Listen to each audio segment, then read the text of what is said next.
Hi guys, welcome to the Citizen channel. I hope you're all staying safe and well. Please, if you are new to this channel, please push that subscribe button.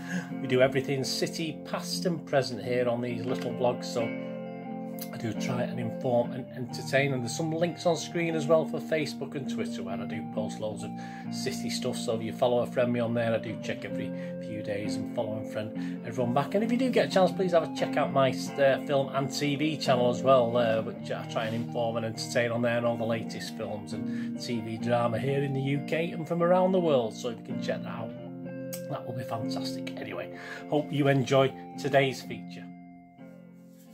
Right, we've got the preview show today as we welcome Arsenal, of course, to the Etihad on Saturday the 28th of August, 12:30 kickoff. Yeah, so I'll be rushing and gushing after finishing work about 9 o'clock. So there you go, back to the old trials and tribulations of getting to the ground. We didn't have this last year, did we? We could just watch it on telly and stuff. I was going to say that was fantastic, but it wasn't really, was it? I'd rather be there watching the boys.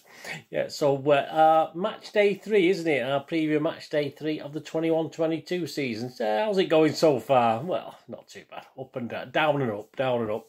We have a look at Arsenal, of course, how they're doing, and obviously some information on Mr. Arteta and his deadline day for Mr. Arteta before he gets the sack. So at least he knows, in the same way that Pep's hinted that we know he's going next season. But hey, there you go. We'll see, won't we? Perhaps read too much into these things, but I honestly can't. I did this a couple of years ago, didn't I, with the Pep watch, and obviously he did extend, but obviously I can't see him extending again, can you? Let's be honest about it. So I'll do a little prediction on our starting 11. Yeah, 2 or 3 quirky ones in that. Obviously it's not I'm not too sure of that, and I'll do an Arsenal starting 11 as well. I've been doing okay on the opponent starting better than ours, to be honest with you. And of course, don't forget we've got the Company and Silver statue unveiling, haven't we? I mean, I don't think I'll get a chance to have a look at that. My routine's changed just a little bit at the moment, but yeah, if you get a chance, if you're there, go and have a look at that Company and Silver statues. I know there was a little bit of on Twitter, some images, and I must admit one of them looked a bit like Leonard Nimoy, Spock out of Star Trek to me. But I don't know if that was meant to be David Silver. I have no idea. But that was the first thing that came to mind when I saw the images. One of them looked like Leonard Nimoy. But let me know what you think. Not great. What we do with Leonard Nimoy with the statue at made, a bit like Michael Jackson, isn't it? Hey, there you go. So that's another story, isn't it? Yeah, the match is being shown on BT Sport. If you've got that, if you're not getting to the ground, and still tickets available as I'm recording this on the Thursday morning, still hundreds of tickets available. So yeah, you've still got a chance from £50 minimum, I think. Not cheap, but there you go. But so no doubt it won't be a total sellout yet again for the second home game on the run. A full match replay course will be on City Plus. If you subscribe to that, you pay your £1.99. I always try and get to watch that again. I watched half of the Norwich game, but I didn't. I thought that was it. I didn't get around. And thought, well, what am I rewatching it for? I've done all my player ratings and stuff like that. But yeah, just sometimes you just want to rewatch it, don't you? But it's time. Do you get? If you're like me, you don't get enough time. Who's in charge? Right, referee. We've got Martin Atkinson is the referee this week. I don't look forward to any of these referees these days, to be honest with you. His linos are Lee Betts and Richard West. On the wonderful VAR, we have Darren England, and his assistant for the day is Peter Kirkup. So Darren England and Peter Kirkup are sat on the bums at Stockley Park doing the VAR. Yeah, last time out, of course, it was the start, 17th of October 2020, wasn't it? Not our greatest start to the season, was it, last year? We did manage a 1-0 win. I think it was a great little through ball from Aguero to Foden, and Foden's shot was parried out pretty poorly, to be honest with you, by the Arsenal keeper, and obviously Sterling sort of put it away. But it was sort of Edison and Diaz who were my sort of man of the matches last season. When I look back at the player ratings, Edison did a couple of great saves. And yeah, Arsenal sort of, even though we dominated the first half, actually probably Arsenal sort of edged the second half. So were quite lucky, but don't forget we're a bit of a different animal then, weren't we? That took us up to the heady heights of 9th place in the division in the Premier League. So we weren't doing so well at the time, but I think that was a welcome victory for us. Anyway, a 1-0 win. Overall, it's Hyde Road and Main Road and the Etihad and anywhere else we might have played Arsenal. I don't think there is anywhere else. We played 93. We won 37, drawn 22, and lost 34. So not too bad. At least we're in credit, aren't we, on that one? And we scored 138 and let 131 in. So we've always had some good games against Arsenal, haven't we? The odds, if you please check out my little odds special, my little show, the odds show. Well, it's not just, I just don't reel off odds. I give reasoning and stuff like that. So a bit of background on some of the bets and why I think such and such is the value and what. So it isn't just a matter of, if you think it's just a bit of a bland thing, it's not. At least there's a little bit, I try and give some little insight as well to why I'm going with or what the value is of the bookies and why the bookies are thinking that. So if you get a chance, as I say, it's only 10 or 15 minutes, have a look at that as well, the odds show. It's probably not going to be as viewed as much as obviously the preview show and the History Boys show, but yeah, if you get a chance to have a watch of it, please do so. To win the game, it's 2-9 for City to win it, it's 5-1 the draw, and 11-1 for an Arsenal win. So that's not a bad price, actually. I mean, you know, so I've caught up with the 2 Arsenal games. I missed the one last night one with the Carabao Cup, but we'll talk about that in a minute. Yeah, they're not as bad as they look. They're not as bad as they look. It's interesting. It's certainly. So that really takes us on to Arsenal and how Mr. Arteta's doing, isn't it? As I said, it's not been the greatest start in the league anyway. Obviously, they sit 19th at the moment after 2 defeats at Brentford at home to Chelsea. No goals scored, but they certainly had enough chances and a little bit more luck perhaps and a little bit more calmness in front of goal. They probably could and should have scored goals, to be honest with you. I saw obviously Arteta's interview after the Chelsea game. He does look a little bit worried, but I mean, there's rumours abound, isn't there, that there's trouble in the dressing room, although you speak to individual players and they deny that. But of course, yeah, they'll be on a bit of a high because they've just absolutely stuffed, and I use that word, it could have been even more, a 6-0 win at the Hawthorns against West Bromwich Albion in the Carabao Cup. I know West Brom had 4 or 5 teenagers playing, but obviously Arsenal themselves didn't have a full complement out, but Aubameyang got a nice hat-trick, which I think sort of nails on him playing against us on Saturday anyway. But so that sort of must have given a little bit of confidence to the team, to the setup as it is, and perhaps to make Arteta smile a little, although the rumours are that he's been given till the October international break to actually prove his worth and not get the sack, and they've obviously lined up Conte. Is it? This is the rumours are going. We know about rumours, don't we? We're City fans. We're not well aware about rumours and stuff like that. But yeah, so he's been given to the October international break to actually save his job. That's the rumour that's going round.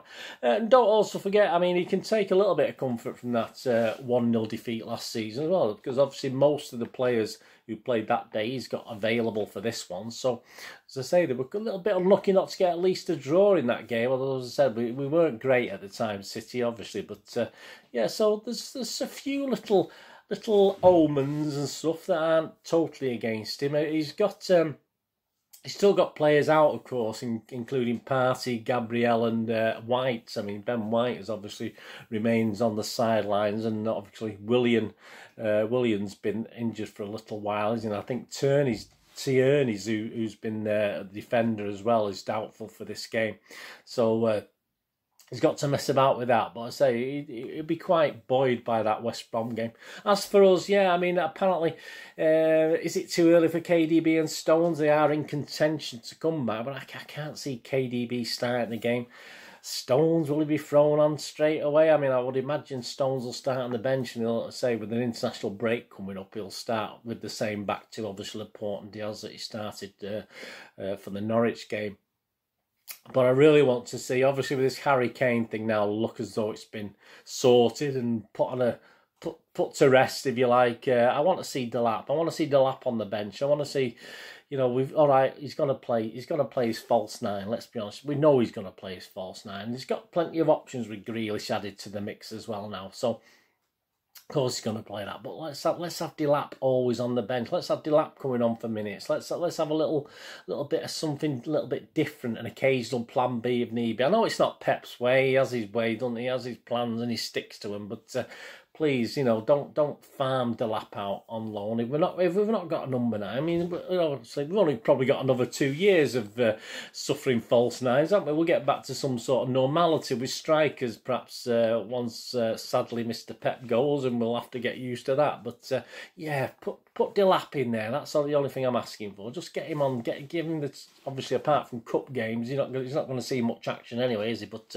get him in there so we can mess things about. But as I say, if Pep's using his tried and trusted false nine, we probably won't see much of him, but be a great shame. So my starting 11s, here we go. This is my City 11 because we're at home. I'm going for, obviously, Ederson. That's a safe bet. So I'm going to Walker, Laporte, Diaz and Zinchenko. Yeah, I mean, it could be Cancelo again, but I think he might give Zinchenko a game in this one. I thought Cancelo played okay the other day against Norwich. There's no reason for him to be dropped, so I wouldn't be surprised if he starts and Zinchenko's on the bench. But I'd rather perhaps just see Zinchenko get a chance. I want Werner in there rather than Rodri, but I won't be surprised if Rodri keeps his place. But I think Werner needs the game, to be honest with you. Gundogan. And this is a funny. I put Bernardo in there, but I think if KDB's fit, I think KDB will play. If Sterling's fit, he should be fit. I mean, I'm not put Sterling in this team, so he might come into the reckoning as well. But I put Bernardo in there, and I put Mahrez. As I said, if Sterling's done well against Arsenal in the past, so he might be tempted to put him in. And obviously, I'd rest Torres. I don't think Torres had the greatest of games against Norwich, and obviously with no target man as such, if you like, or central number 9. Obviously, I'm finishing the team with Grealish and Jesus, but obviously we know Jesus is better on the wing, perhaps, but he'll play Grealish as a sort of false 9, or Mahrez or Bernardo as a false 9. Who knows what he'll play as a false 9? But I've based it on the fact that Torres was probably one of our weaker players, so I've kept him out of the team anyway. Let me know your 11 anyway. Let me know what you think. So just to confirm what I've said: Ederson, Walker, Laporte, Diaz, Zinchenko, Werner, Gundogan, Bernardo, Mahrez, Grealish and Jesus. And yet Arsenal, as I say, it's a difficult one, this one. It's not as easy. Some teams are easy. I mean, Leicester and Tottenham are quite easy to predict when I did those. I didn't do too bad, did I? But yeah, I mean, Leno, I think if there's no Tierney in, will Tavares play? I don't know too much about Tavares. Will he be in there? Holding, Murray, Suarez, is it? Soares, is he? That's how you pronounce it. And I don't know some of these pronunciations on the Arsenal players, so please forgive me. Xhaka, is it? Xhaka, not the other one. There's another one, isn't there, with similar. Xhaka, Lokonga, is that the one? Yeah, I think that's something you do when you're celebrating, isn't it? Saka, yeah, but he got a bit of a knock against West Brom, I believe. So I did put Saka in a couple of days ago, but I know he's had a little knock, so he might be doubtful for that. But I'll stick with him for now, because I don't know many options.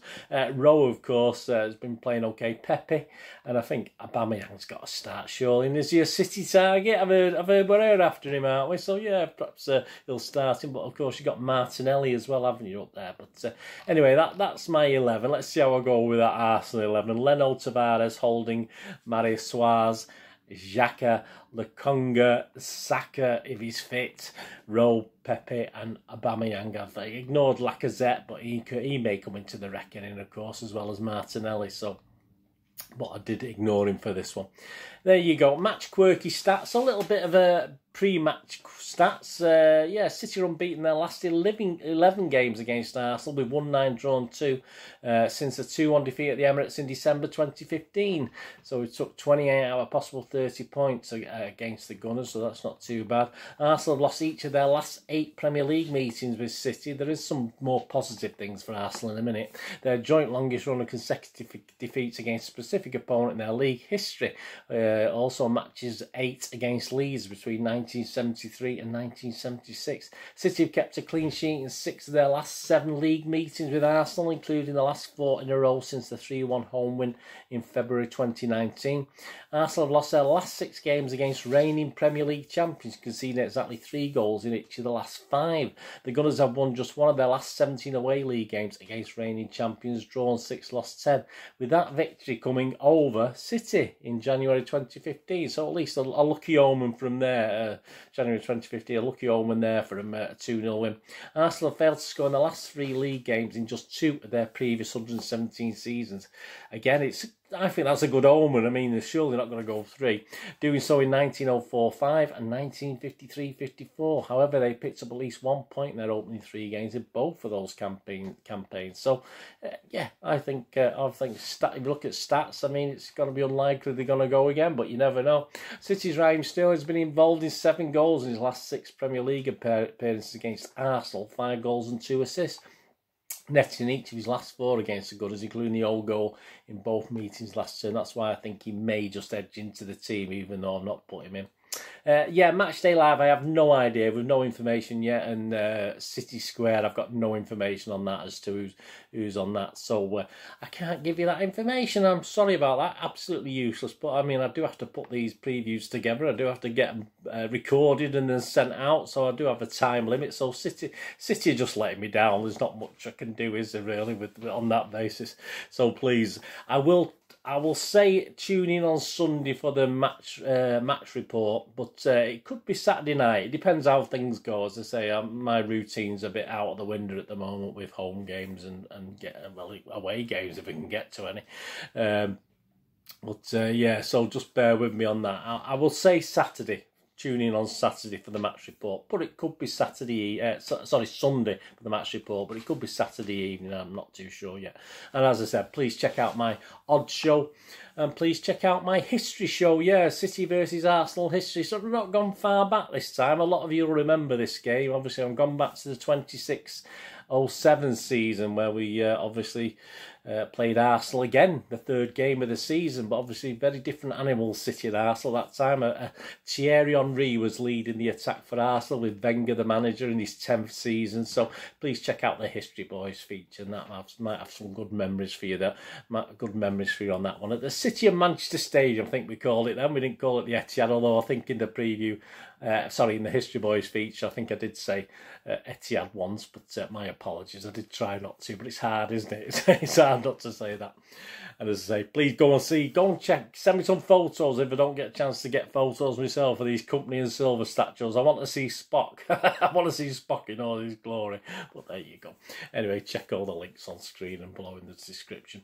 And all your comments, please let me know your 11s and we start 11s and any other comments you've got. That'd be fantastic. Anyway, thanks for watching. Whatever you're going to do this day, have a great one. Look after yourselves, look after your friends, look after your families. More importantly, let's all look after each other. So we meet here again on the Citizen channel. Or perhaps have a look across. Have a look if you want to have a little break from football, which we do sometimes, isn't it? Look at my film and TV channel. I try and inform and entertain on there. But either way, I only ever ask one thing of you, don't I? One simple thing. Please, stay safe, Blues. Come on, City. Thanks for watching. Bye for now.